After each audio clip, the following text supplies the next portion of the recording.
I think everyone has trauma in life. I don't think you're going to get through life without experiencing loss, grief, physical, mental challenges. That's kind of what makes life an experience, isn't it? One of the most significant things for me, I had a breakdown in December of 2000. People that describe, oh, I had a breakdown, and what they mean usually is they got to a point where they couldn't put up with life's crap anymore.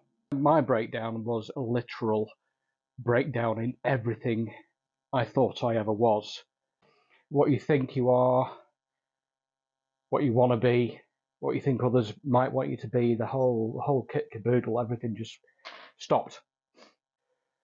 Massively plagued by anxiety. Obviously, depression went hand in hand with that. Suicidal ideation, the whole works. My anxiety was such that I got panic attacks whenever I went out. Couldn't easily function out in public. Couldn't go into shops, which was detrimental because I was living on my own at the time. I was so anxious at that point in my life that I couldn't even urinate when I wanted to. I was so tense. My body was so tight and nervous that I haven't actually got my glasses with me at the moment. I can't see shit. That I couldn't actually go to the toilet. Stand there, nothing's going to happen. You're dying for a wee, physically hurting because you need a wee that much. And eventually, as a bloke, you give in to sitting down. Is that going to help? Change of angle and all that sort of stuff. Try and relax. You monitor your breathing and all that sort of stuff. It was hell. It really was hell. The anxiety going into shops often meant that I wasn't able to go to the supermarket, do a basic shop and that sort of thing. And there would be a multitude of abandoned baskets halfway up the aisles and stuff like that. So if you ever came in to Asda during 2000, 2001 and you found random shit just left in the aisles, it might have been me. A lot of how people deal with this sort of stuff defines them as a person. It reflects their character, their sense of will, and it takes an incredible amount of will to fight through that shit, to get over that kind of anxiety. Anxiety is useful if you're being chased by a saber-toothed tiger, but fortunately we don't have to do that. But it's not necessary when you're going into Asda to do a shop. And as you can imagine, it's completely debilitating. So how do you fight past that sort of shit? How do you regain your life? Your life at that particular point, it implodes on itself. Your personal universe gets smaller and smaller and smaller. I'm going to need my glasses, aren't I? Got my glasses now, so I should be able to see stuff. Oh yeah, I can see shit now. You can't go into cafes. You can't go to the cinema. Where the fuck's my carbs? Here you go. Like I say, shops, crowded streets. Eventually, you end up pretty much homebound. Utterly pathetic, a complete failure, a disappointment, a disgrace. All these negative things you attribute to yourself. How do you get past it? Well, I used to get so angry with myself. I used to, yes, there was a lot of tears. Of course, there was a lot of tears. It's a very emotional thing to be an adult and not be able to leave your own house through utter fear that has no rationale. There's no reason to feel that kind of fear, but it's there. The fear is real. The reason for fear is not real, or it's not justified.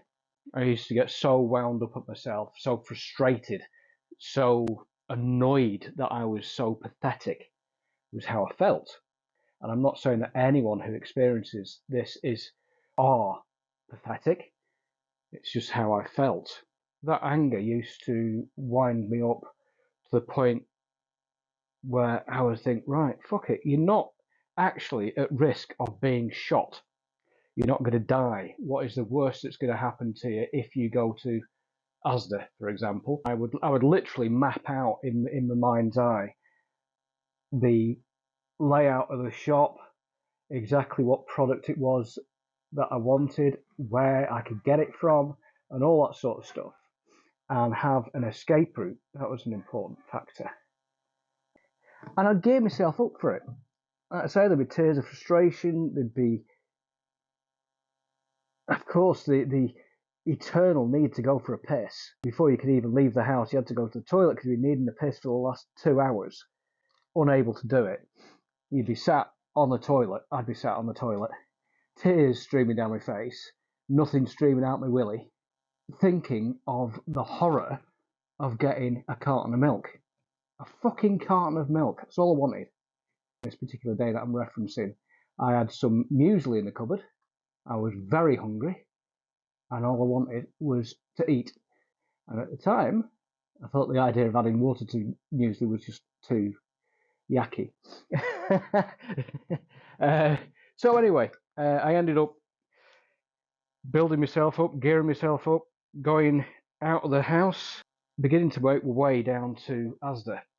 Palms are all sweaty, nervous as fuck. It's taking me most of the day just to get outside. I get into the car park, and I literally could not take it anymore. That was it. I'd reached and beached my ability at that point. I went back home, more by my definition, pathetic tears, the disappointment and the ridiculousness. And I thought, no, this is not my life. This is not how it's meant to be. I'm better than this. I'm not letting this control me. And I fucking went back out. And I was determined to get that one carton of milk. That's all that was in my mind. That was my focus, my drive, my ambition, the whole thing. I marched from my house, determined with every step, angry that I'd faltered last time. I marched straight through the car park. Before I knew it, I'm in the foyer of the shop. And you know what? I don't really remember much more than that. I remember being at the checkout, going through the checkout. I blinkered myself to everybody else. And so this is the thing about that kind of anxiety. You feel like the whole world is watching you. You feel like every single eye in that shop is looking at you, and everybody knows that you are not meant to be there. You've got no business being there. And you feel like a complete alien, an outsider, an intruder. But I ignored all that shit. I absolutely blinked myself, and that's why I don't really remember, because I blacked it out of my mind. And all I remember next is the elation, the feeling like I'd won the lottery, walking back out of Asda with a fucking carton of milk, feeling like I'd just won millions. And the relief, the joy, the satisfaction, the achievement of doing that, of fighting through that moment, that singular moment of winning that battle. And you know what? By the end of that day, I had 3 cartons of milk, because I went back and I did it again and then again to prove myself that it was not a fluke. This is one of the reasons why I've ended up doing boxing. Whoa, yeah, just fast forward to boxing, Kev. Before then, I had to get back in work. I had to get a job and all that sort of stuff and reintegrate into society. After the achievement of buying milk, eventually I would need to go and do an actual weekly shop and all that sort of stuff. Then you look at other challenges. You challenge yourself to, well, I'm going to go to a cafe.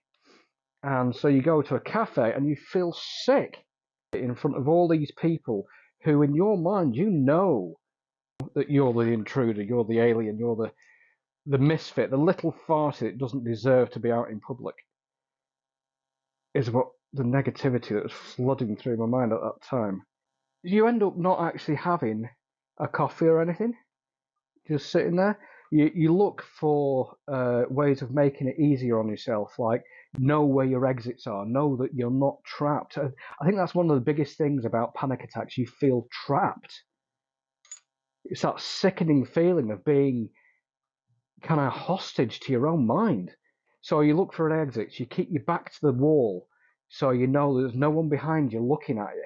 Eventually, I extended that to going to the cinema.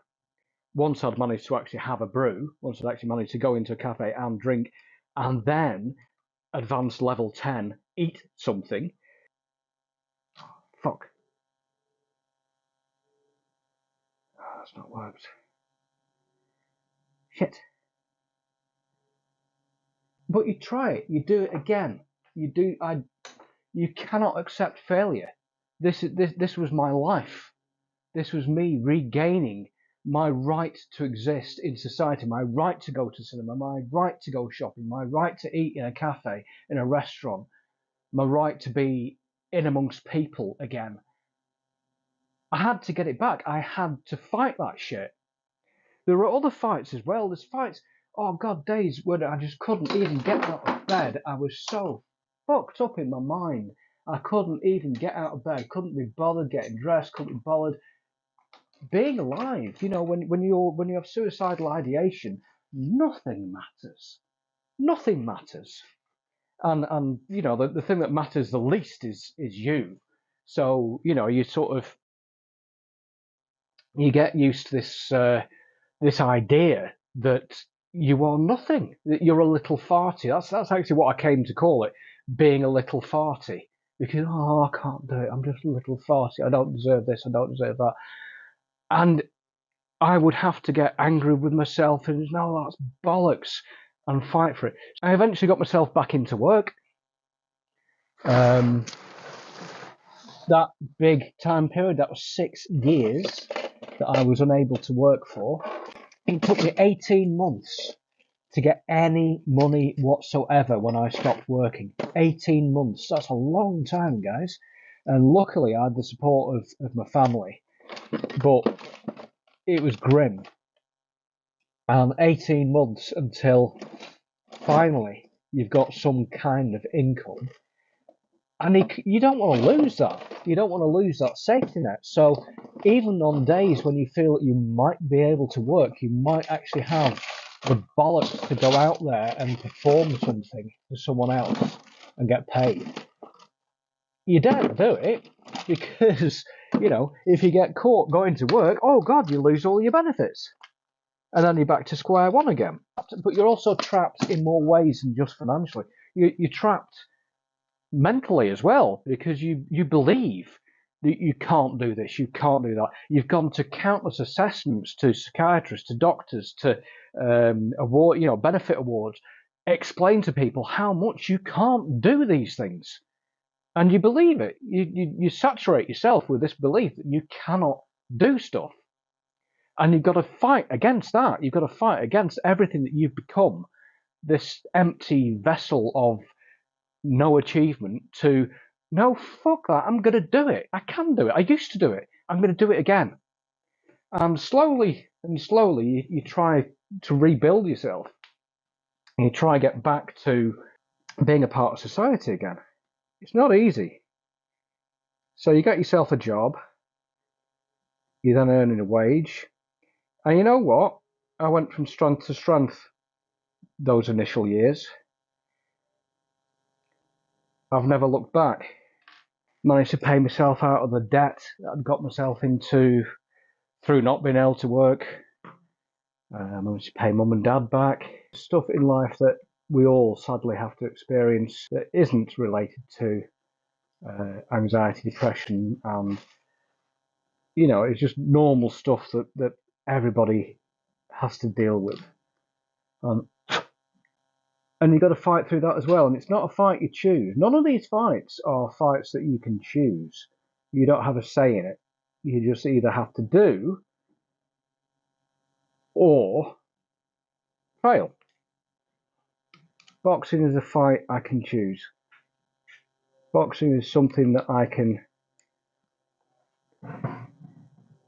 dedicate myself to train to exercise, well, literally exercise, that determination, that willpower, that fight. It's an externalization of the battles that I've always fought. Mental health battles are invisible. They're not something that others see or that many people recognize or take heed of. Boxing is something that's very visual. It's, you can see it. It's there. You're there pitting your skills, bravery, fitness directly against someone else.